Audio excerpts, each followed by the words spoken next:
నమస్తే. ఎంకే టీవీకి స్వాగతం. ఈరోజు మనతో పాటు ప్రముఖ ఆధ్యాత్మికవేత్త డాక్టర్ అనంతలక్ష్మి అమ్మ మనతో పాటు ఉన్నారు. అమ్మని అడిగి శ్రావణ మాసంలో ఏం చేయాలి, శ్రావణ మాస విశిష్టత ఏంటో తెలుసుకుందాం. నమస్కారం అమ్మ. నమస్తే. శ్రావణ మాసం వచ్చిందంటే ఇంకా ఆడవాళ్ళకు పూజలు మొదలు పెడుతూ ఉంటారు.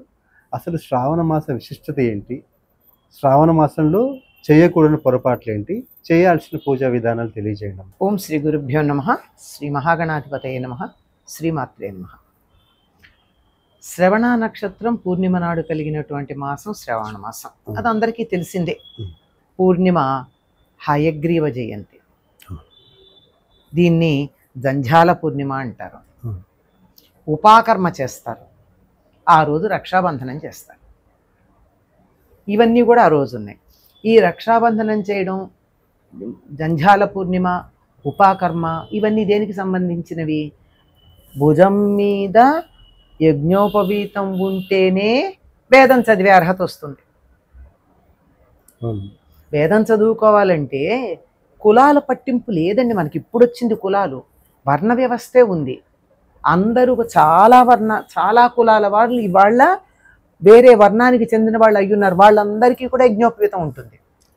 వాళ్ళు పాఠాలు చెప్పలేరు, యజ్ఞాలు చేయించలేరు, కానీ వాళ్ళు వేదం చదువుకోవచ్చు, యజ్ఞాలు చేయొచ్చు.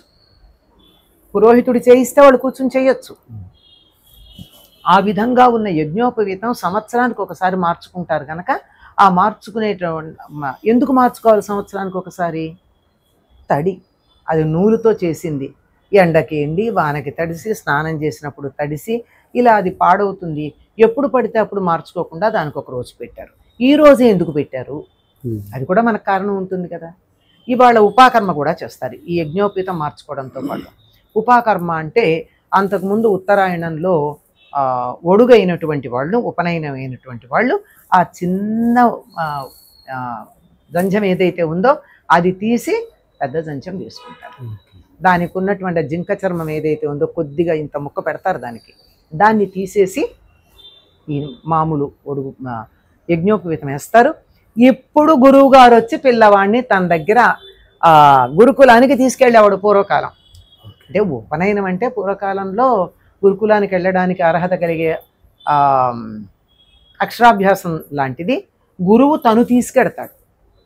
ఈ ఉపాకర్మలోను, ఈ జంఝాన్ని మార్చుకోవటంలోను జంఝానికి ప్రాధాన్యం ఎందుకుందంటే ఇక్కడి నుంచి వేదాధ్యయనం చేయవలసినటువంటి రోజులు. ఎందుకు? ఇవాళ హయగ్రీవ జయంతి. విష్ణువు హయగ్రీవ రూపాన్ని ధరించి హయగ్రీవుడు అనే రాక్షసుడు ఎత్తుకుపోయినటువంటి వేదాలని తీసుకొచ్చి బ్రహ్మగారికి ఇచ్చాడు. అప్పటిదాకా బ్రహ్మగారు ఆ వేదం తన దగ్గర లేదేమో, ఏం చేయాలో తెలియక అయోమయం అయిపోయాడు. ఆయన మళ్ళీ బ్రహ్మగారికి ఆ వేదాలు లభ్యమైన రోజున మనం కూడా ఆ వేదానికి సంబంధించినటువంటి అధ్యయనం ఏదైతే ఉందో వేదాధ్యయనం ప్రారంభించాలి. ఇది ప్రధానంగా వేదాధ్యయనం గురించి ఎందుకు చెప్తారంటే, శ్రవణము అంటే వినడం. శ్రవణానికి సంబంధించిందంటే శ్రవణం చెయ్యాలి ఈ నెలంతా. శ్రవణం చేయడం అంటే ఏమిటి చెప్తారు? మనకి వేదాలన్నీ విని నేర్చుకునేవే కానీ పుస్తకం చూసి నేర్చుకున్నవి కాదు. పుస్తకం చూసి నేర్చుకుంటే అక్షరాలు వస్తాయి కానీ స్వరం రాదు. ఇప్పుడు పాట పాడాలంటే కూడా అక్షరాలు రాసుకుని ఏం పాడతారండి? దానికి ఏవో రాసుకుంటున్నారు. ఇప్పుడు సంగీతానికి సంబంధించిన సింబల్స్ వేసుకుని దాన్ని బట్టి నేర్చుకుంటున్నారు. వేదం గురువు గారు చెబితే అంత 28 ఇన్ని రకాలు, అన్ని రకాలుగా ఒక అక్షరాన్ని ఉచ్చరిస్తాం. అన్ని రకాలుగా ఎట్లా ఉచ్చరించాలి అన్నది ఎట్లా తెలుస్తుంది? రాస్తే, వింటేనే. కనుక శ్రవణానికి ప్రాధాన్యం ఉందంటే వేదాధ్యయనం చెయ్యండి అని. అందరూ వేదం చదవగలరా? అందరూ వేదం పోనీ చదివిన వేదాన్ని మళ్ళీ ఏ రోజుకు ఆ రోజు స్వాధ్యాయంగా చదువుకోగలరా? కుదరదు. అందువల్ల ఏం చెయ్యాలి? వేద ఉపబృంహణాలైనటువంటి పురాణాలను చదువుకోవాలి. అవి అందరూ చదవచ్చుగా. వేదం చదవడం చేతకాని వాళ్ళు, చదవలేని వాళ్ళు ఒకవేళ ఉచ్చారణ చేస్తుంటే చిన్న చిన్న దోషాలు వచ్చే లక్షణం ఉంటుంది కొంతమందికి. ఏం చేస్తామండి? వాళ్ళకి అవయవలోపం ఉండొచ్చు, ఏదో తేడా ఉండొచ్చు, ఒకదానికొకటి అనే అవకాశం ఉండొచ్చు. అట్లాంటి వాళ్ళు కూడా చదవదగినవి పురాణాలు కనుక పురాణ పఠనం అన్నా తప్పనిసరిగా చెయ్యవలసినది శ్రావణ మాసం. ఇన్ని విశేషాలు ఉన్నాయి. మరి బాగానే ఉందండి. మీరు ఇది చెప్పారు కదా, యజ్ఞోపవీతం మార్చుకుంటారన్నారు కదా. యజ్ఞోపవీతం ఉన్న వాళ్ళకైతే యజ్ఞోపవీతం మార్చుకుంటారు, లేని వాళ్ళకి ఎందుకు, ఏం చెయ్యాలి? యజ్ఞోపవీతం ఎందుకు అంటే ఒంటి మీద బట్టలు మనకి శరీరాన్ని రక్షించినట్టు యజ్ఞోపవీతం మన మనస్సును రక్షిస్తుంది, మనస్సుని ఆత్మని. దానికి అది కవరింగ్. మరి లేని వాళ్ళు ఎట్లా? వాళ్ళకి ఏం చేస్తారంటే, మరి అందరూ నేను రోజు ఇచ్చేసుకుంటాను, సంధ్యావందనం చేసుకుంటాను అంటే పొలంలో పనులు ఎవరు చేస్తారండి? పొలంలో పనిచేసేవాడు సూర్యుడి వైపుకి తిరిగో నమస్కారం చేసుకుంటే, ఒక బ్రాహ్మణుడు ఒక గంట సంధ్యావందనం చేస్తే అంత ఫలితంట. ఎవరి పని వాళ్ళు చెయ్యాలి. వర్క్ ఈజ్ డివైన్, అంతే. Work is worship, duty is divine. అది మనకి చెప్పింది. మరి అట్లాంటి వాళ్ళకు కూడా రక్షణ ఏదైనా ఉండద్దా? రక్షణ ఉండడానికి ఏం చేస్తారంటే, పూర్వం ఆలయాల్లో అర్చకులు ఉండేవారు. వాళ్ళు రక్షలు దేవుడి దగ్గర పెట్టి ఈ గాయత్రి మంత్రంతో వాటిని చక్కగా పవిత్రీకరించి ఈ పొలం పనులు చేసుకుని సాయంకాలం వచ్చాక మధ్యాహ్నం సాయంకాలం వాళ్ళ చేతులకి ఈ రక్ష కట్టేవారు. ఈ భుజాన యజ్ఞోపవీతం ఉంటే ఎంత రక్షో, ఈ చేతికి కట్టుకున్నటువంటి రక్ష అంత రక్ష. రక్షాబంధనం అది ఇంకా ఎలా వచ్చిందంటే, వాళ్ళ దగ్గరే కాకుండా ఒకళ్ళకొకళ్ళు తీసుకుని నేను మీకు కట్టి మీరు నాకు కట్టి అట్లా వచ్చింది ఒకళ్ళనొకళ్ళు. మీరు ఇప్పటికీ చూడండి, చాలా సంప్రదాయాల కుటుంబాలలో వాళ్ళు మీకు గమనించినట్టయితే రక్షాబంధనం రోజున చేతికి నారింజ రంగు తాడు కట్టుకుంటూ ఉంటారు.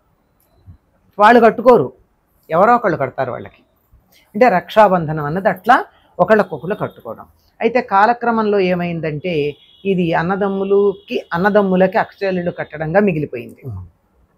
కానీ యుద్ధానికి వెళుతున్నటువంటి ఇంద్రుడికి శచీదేవి కట్టిందటండి. మరి ఆవిడ చెల్లెలు కాదు కదా, ఆయనకి భార్య కదా.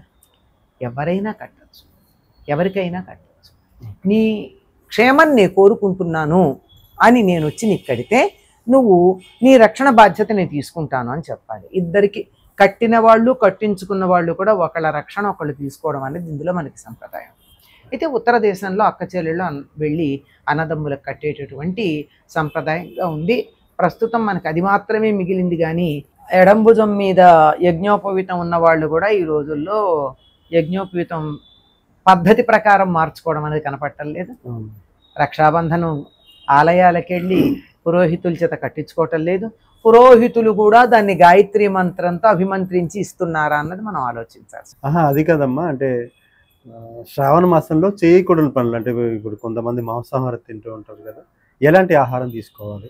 ఒక ఆధ్యాత్మికమైనటువంటి కార్యక్రమంలో దీక్ష తీసుకున్నప్పుడు రజోగుణానికి సంబంధించి తమో గుణానికి సంబంధించినటువంటి ఆహారం తీసుకోరు.